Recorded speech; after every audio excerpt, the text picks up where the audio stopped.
প্রশ্ন করেছেন, অনেকেই দেখা যায় বিবাহের আগে হারাম সম্পর্ক ও জেনা করে, কিন্তু তারা আবার সালাতও পড়ে, সেই সালাত আল্লাহর দরবারে কবুল হবে কিনা? ভাই তোফায়েল, আপনি যে প্রশ্ন করেছেন এর চাইতে গুরুত্বপূর্ণ প্রশ্ন প্রাসঙ্গিক যে বিবাহের আগে যে প্রেমের সম্পর্ক, তথাকথিত প্রেমের সম্পর্ক একজন ছেলে এবং একজন মেয়ের সাথে থাকে, এই সম্পর্কটি যদি শারীরিক সরাসরি জেনা পর্যন্ত নাও যায়, তথাপি এটি এক ধরনের জেনা।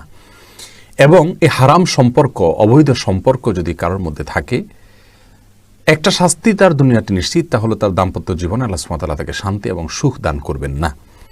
আর সেই সাথে এই জেনার যে অপরাধ, জেনার যে দায়, এর জন্য জাহান্নামের আযাব তার জন্য অপেক্ষা করবে। এটা বড় ধরনের একটি গুনাহ এবং কবিরা গুনাহ এবং বড় ধরনের অপরাধ।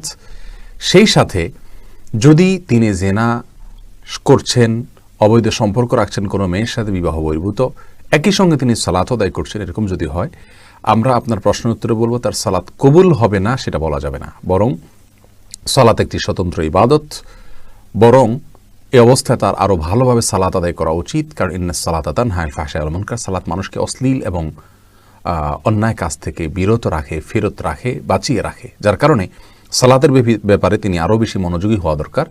তার সালাত কবুল হবে না এভাবে আমরা বলবো না, তবে হ্যাঁ, যে সালাত তাকে গুনাহ থেকে বাঁচাচ্ছে না, সেই সালাত খুব বেশি মানসম্মত নয়, এটা অনুমান করা যায়। কিন্তু সালাত কবুল হবে না বা আল্লাহ সুবহানাহু ওয়া তাআলার কাছে এটা গ্রহণযোগ্য হবে না, এরকম কোনো কথা বলার কোনো সুযোগ নেই আপাত দৃষ্টিতে।